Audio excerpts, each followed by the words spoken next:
This morning, let me share a journey of faith that is about 5 years now. If you look at my videos in the past, probably my first ever video on YouTube, you will see this area, this area, this particular fence with goats and very dry, very dry. And you'll see another video with chicken around this area roaming. Yeah. So this is a long journey. This is a long journey where our family decided we want to live off grid and we want to grow our own crop and have our own food. And initially, it was just inspired by, I would say, a fear of lack of uncertainties of careers, that our jobs are only contractual. And so we realized with our contractual jobs, we might be unstable at some point. And so we decided to start a career journey. And the career was off grid because, as I talked, I want to show you at the far end there's a chicken that has laid and it's nesting. And this tree was planted during it's actually 2020, last year. Is it last year that we had the first holiday for planting trees by the government? This is how big this tree is. No, it must be last year, but one. So in 1 year, it is over about 3 meters. Yeah, it's about 3 meters or more. Yeah. So we started that journey and we started to work, mostly me on the land, because my partner, my husband, is mostly just working, and me, I'm working here. So we started a journey that has been long and tedious, with many mistakes and many failures. And today I want to document a bit of what I have in this part of my farm. This part is not very beautiful, but I was explaining to someone that there's a reason why it's not very beautiful. I've left it dirty for a reason. I don't necessarily admire very clean places in the farm because of many reasons. One, this is where we throw our first waste from the houses where we clean. We have chicken houses where you see a small black tank. Those are chicken houses. All this is our hay house for the goats, but nowadays we are grateful we don't have to keep feeding them. Up there we have chicken houses, all that up until before the green roof. That's our house. So that's all that are animal houses for keeping chicken. You can see our ducks. Mostly here we have guinea fowls. You can see the white guinea fowl, the black guinea fowl, and we have many ducks and chicken that love to roam. So our chicken are mostly free range, especially the pure kienyeji. The improved ones don't like to roam. Generally they are slow, but these particular ones, we love them because we use them for hatching and growing. So we started a journey to make up space that is, and I hate plastic. So as I talk, you'll see me collecting these things. I normally gather them together. Anything that can decay, I leave, but any plastic, anything else, I gather at this point, and at some point I take to our place where we normally dispose. Yeah, so this place normally, that's where we start our organic manure. This is the second point where we've gathered. All our chicken come here to roam and collect worms and things they can bite, and stones and everything. Again, as we talk, you'll notice that I'm a fixer, so I'll see plastic. One of the things I hate in the farm is plastics. I use these strings to wrap things, so I normally store them. These ones, they are for hay, so I normally reuse them.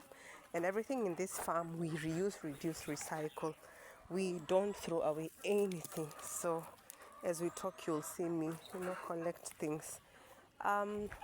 So we started a journey, and this journey was tedious and torturous and painful sometimes. In fact, sometimes even teary. I mean, there's a time I knelt down and cried because of losing over 200 chicken to carelessness by a farm hand.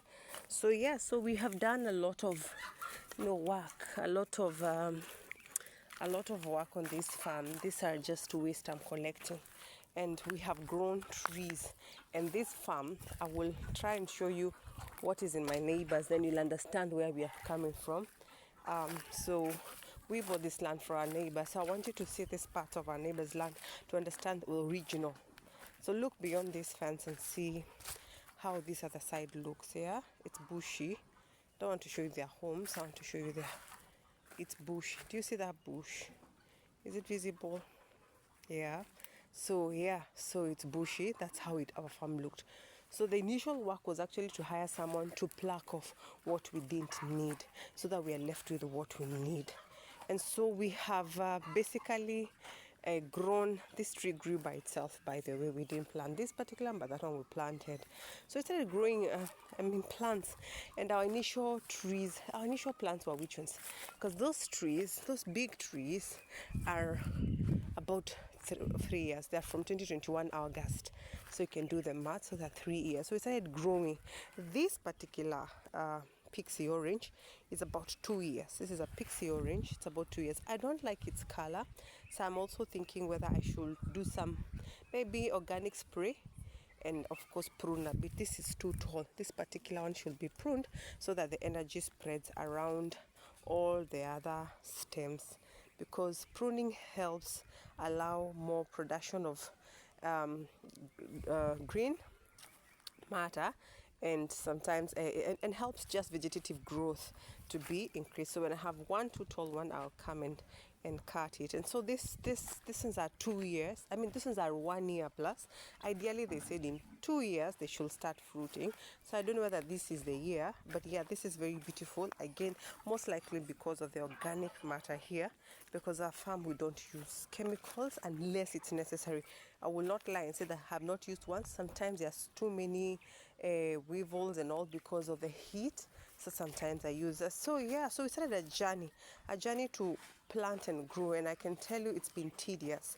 I planted this ashok plant. It's a very beautiful tree. When it grows, you can Google it. I planted them. These ones are actually the same age as the oranges, but they are taking their time. Once they open up, they will grow. Why I planted them?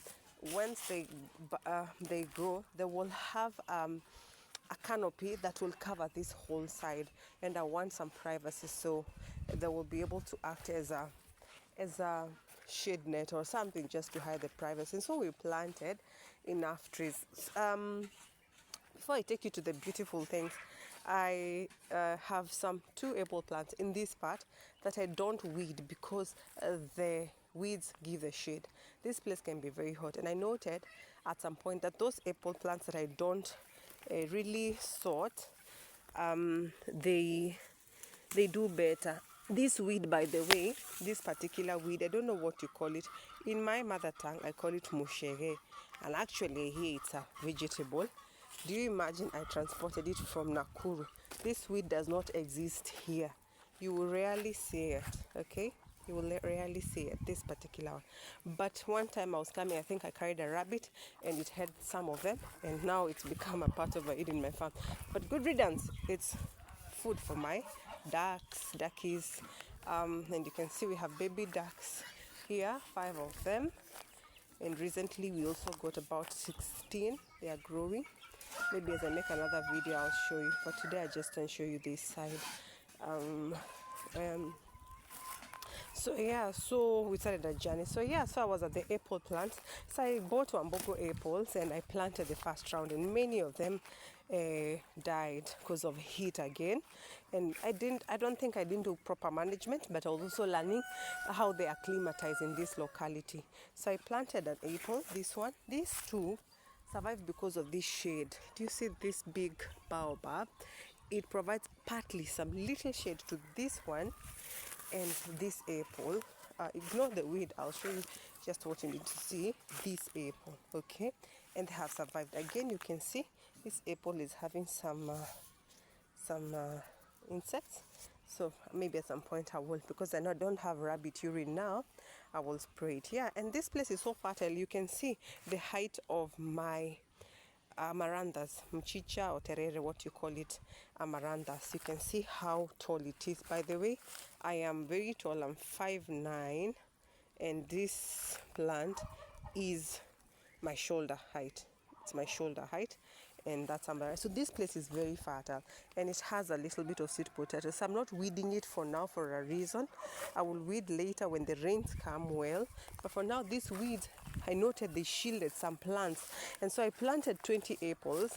That was 20,000 shillings, and I lost most of them. The remaining ones currently are 5, but I don't give up. That's farming. So 5 will survive. By the time they survive, we'll have known something, and then we can think whether we should maybe add 2 or 3 more from another farm, just another variety. I will not do Ambogo apple again, just to test the waters. But now here's a beautiful part. I also, when I was planting the Wambogo apples, I bought some different varieties of grapes. I honestly don't even know which variety I have. By the time they sent me, I should have labeled when planting, but I didn't. Okay, so I have apples here. I have grapes, and grapes do well in Kilifi. And in fact, probably my first advice to any farmer around Kilifi is to do a grape farm, because grapes can do very well. So these ones are over 2 years as well, over 2 years. Yes, because when did I plant them? Yes, actually I planted them in June of, they're not 2 years, they're less than 2 years. I planted in June of 2023. Yes, 2023. So most of these fruits, even these oranges, actually are past June, because when I came to live here, at first I came alone to sort the farm, and I planted quite some plants. And so these oranges, same season. These are shock plant, same season, and these grapes. And now recently, as you can see, they have started fruiting. Okay, they started fruiting, and this probably was the hardest season of my life. So it's very emotional to see my plants beginning to fruit, because I lost a lot of things then. I will plant and some will survive. You can hear my story. By the time I'm planting, I'm spending 20, so it's about 30,000 shillings for the purchase of the grapes and the apples. So only 5, I know 5 apples are surviving, and I believe they will survive those ones. But for the grapes, only how many died? Let me see. There was one in this particular hole, it died, and another one, another. I think only 3. Only 3. So that was not very bad. 1, 2, 3. Yes, because I have how many plants? 1, 2, 3, 4, 5, 6, 7. Yes, there were 10. And each was 1,000 shillings. So these ones have established. In fact, this one I have already tasted, though it was a bit bitter. I don't know why it was very bitter. Kilifi should produce very sweet fruits. But as you can see, I have one here that is almost maturing. But the hope is, I know this year we'll have a lot more. I totally know this year we have a lot more. So my work is just to do the training for now. Training for this fruit, and watering a bit.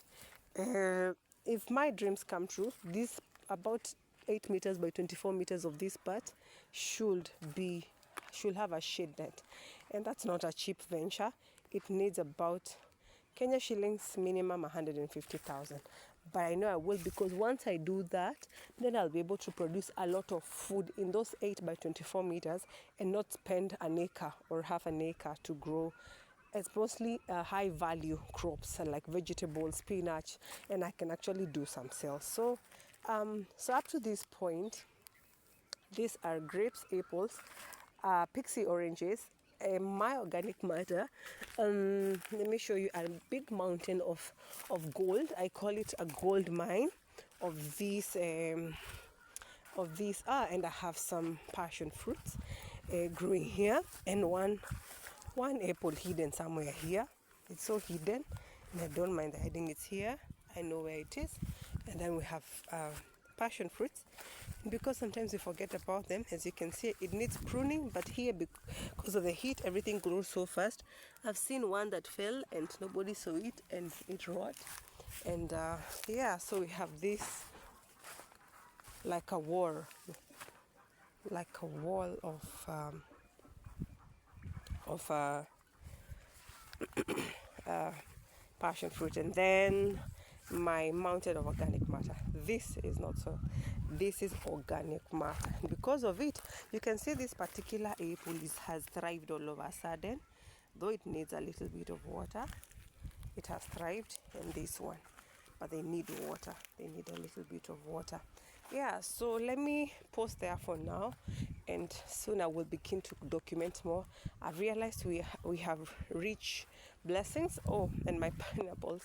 This one are a sad story. I spent so much money trying to plant them, hired workers. They never watered. And when they watered, there was some motive of, oh, pay me extra, do this. And so I lost a lot of things because of selfish interest from workers. I will say human resource or human capital has been the biggest challenge. And so maybe one day I'll have a bit of this, just maybe God to wipe my tears and just give me 1 or 2 pineapples. I'll be grateful. But I'm still planting more. I have not given up. Yeah, so I'm training these grapes. I don't know which varieties. I know there is red, there is black, there is green. They had labeled, but I never kept the labels. In the meantime, grace and peace from God our Father, from our Lord Jesus Christ.